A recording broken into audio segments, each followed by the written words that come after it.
If you're experiencing login errors on Facebook, follow these steps to troubleshoot and resolve the issue. This guide will help you identify common problems and find solutions. Step 1. Check your internet connection. Ensure that you have a stable internet connection. Try switching between Wi-Fi and mobile data or restarting your router to see if that resolves the issue. Step 2. Verify your login credentials. Double check that you are entering the correct email address or phone number and password. If you've forgotten your password, use the Forgot Password link to reset it. Step 3. Clear browser cache and cookies. If you're using a web browser, clear your cache and cookies. This can resolve issues caused by outdated or corrupted data stored in your browser. Step 4. Update the Facebook app. If you're using the Facebook app on your mobile device, ensure that it is updated to the latest version.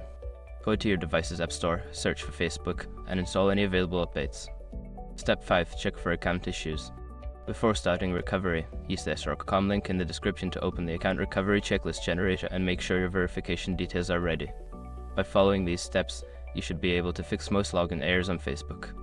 If problems persist, consider reaching out to Facebook support for further assistance.